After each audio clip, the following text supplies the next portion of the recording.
എന്റെ വിചാരം എന്റെ കുഞ്ഞിനെ പൂർണ്ണതയോടുകൂടി സൃഷ്ടിച്ച് എല്ലാ വാക്സിനേഷനും കൊടുത്ത് പുറത്തേക്ക് കൊണ്ടുവരാൻ അള്ളാഹു മാത്രം മതി, പോരാ. അള്ളാന്റെ കൂടെ ഡോക്ടർമാരും ഗൈനക്കും കൂടെ കൂടണമെന്നാണ് വിചാരമെങ്കിൽ അത് ശിർക്കാണ്, കൊടിയ ശിർക്കാണ് എന്ന് വിശ്വസിക്കുന്ന ആളാണ് ഞാൻ.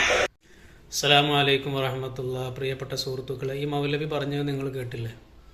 ഇന്ന് ഏറ്റവും കൂടുതൽ അന്ധവിശ്വാസം പ്രചരിപ്പിക്കുന്നവർ നമ്മുടെ നാട്ടിലെ വഹാബികളാണ്. ഇവരിപ്പോൾ എന്താ പറഞ്ഞുകൊണ്ട് വന്നത്? ഇപ്പോൾ ഈ അടുത്ത് ഒരു സ്ത്രീ മരണപ്പെട്ടു, പ്രസവ സംബന്ധമായ കാര്യങ്ങൾക്ക് കൂടി സ്ത്രീ മരണപ്പെട്ടു. ഇത് മരണപ്പെട്ടപ്പോൾ ഇവരെല്ലാവരും കൂടെ സുന്നികളെ മേലിൽ കുതിര കയറാണ്, ആര്? വഹാബികൾ. പക്ഷെ സുന്നികളെക്കാളിലും എത്രയോ 10 മടങ്ങ് അന്ധവിശ്വാസം പഠിപ്പിക്കുകയും പ്രചരിപ്പിക്കുകയും അത് കൊണ്ടു നടക്കുകയും ചെയ്യുന്നവരാണ് വഹാബികൾ. ഷിർക്ക് എന്ന് പറഞ്ഞാൽ എന്താണ്? മുസ്ലിം സമുദായം വളരെ ഗൗരവത്തിൽ കാണുന്ന ഒരു സംഭവമാണ് ഷിർക്ക്. അപ്പോൾ ഇവരെ സംബന്ധിച്ചിടത്തോളം ഹോസ്പിറ്റലിൽ പോകുന്നത് ഷിർക്കാണ്, ഡോക്ടറെ ചികിത്സ തേടുന്നത് ഷിർക്കാണ്, മരുന്ന് കഴിക്കുന്നത് ഷിർക്കാണ്. എന്തിനധികം ഈ വഹാബികൾ തന്നെ പറയാറുണ്ട് പലപ്പോഴും, വീട്ടിൽ വെച്ചുകൊണ്ട് തന്നെ നമ്മൾ ആരോടെങ്കിലും നമ്മുടെ ഭാര്യയോടോ മക്കളോടോ ഒരു ഗ്ലാസ് വെള്ളം കൊണ്ടുവരാൻ പറയുന്നത് പോലും ഷിർക്കാകും.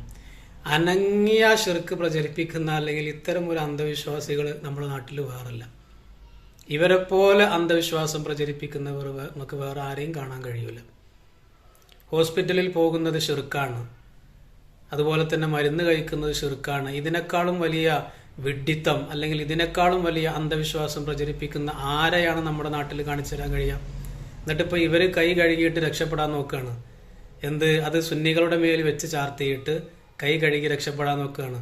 ഏതെങ്കിലും ഒരു സുന്നി പണ്ഡിതൻ എവിടെയെങ്കിലും എപ്പോഴെങ്കിലും ഹോസ്പിറ്റലിൽ പോകാൻ പാടില്ല എന്നോ അല്ലെങ്കിൽ പ്രസവം വീട്ടിൽ തന്നെ ആകണമെന്നോ ഹോസ്പിറ്റലിൽ പോകുന്നത് തെറ്റാണ്, ഷിർക്ക് പോകട്ടെ ഹറാമാണ് എന്നെങ്കിലും പറഞ്ഞ ഒരു പ്രസംഗത്തിന്റെ ക്ലിപ്പെങ്കിലും ഏതെങ്കിലും ധൈര്യമുള്ള സലഫികൾ കൊണ്ടുവരട്ടെ. നിങ്ങൾക്ക് കഴിയില്ല. ഇവിടെ കാണുന്ന എല്ലാ അന്ധവിശ്വാസങ്ങളും പ്രചരിപ്പിച്ചത് ഈ വഹാബികളാണ്. വഹാബികൾ അന്ധവിശ്വാസം ഇതൊന്നല്ല, പറയുകയാണെങ്കിൽ ഒരുപാട് നമുക്ക് പറയാനുണ്ട്. ഇപ്പൊ ഈ വിഷയവുമായി ബന്ധപ്പെട്ടുകൊണ്ട് അവര് കിടന്ന് ഈ വിഷയത്തെ സുന്നികളുടെ മേൽ അടിച്ചേൽപ്പിച്ചിട്ട് അവർ കൈ കഴുകി രക്ഷപ്പെടാനുള്ള ആ ഒരു തന്ത്രം കണ്ടപ്പോൾ ഞാനിത് എടുത്തു പറഞ്ഞു എന്നേ ഉള്ളൂ. ഇതുപോലെ ഒരുപാട് സംഭവങ്ങൾ ഇവർ പറയുന്നുണ്ട്. മുസ്ലിമുകളെ മുഴുവനും ഷിർക്കും കുഫറും ആരോപിച്ച് ഹോസ്പിറ്റലിൽ പോകുന്നത് വരെ, ഡോക്ടറെ കാണുന്നതും മരുന്ന് കുടിക്കുന്നതും എന്തിനടക്കം പ്രസവം വരെ എടുത്താൽ ഷിർക്ക് ചെയ്തു. ഇത് എവിടെന്ന്? ഇതിന് കിതാബിന് എന്താണ് തെളിവ്? ഇതുവരെ ഷിർക്കും തൗഹീദും എന്താണെന്ന് ഈ സാധുക്കൾക്ക് മനസ്സിലായിട്ടില്ല.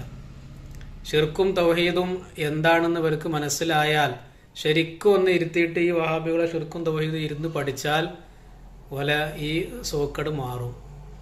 ഇവർക്കാണ് സോക്കട്.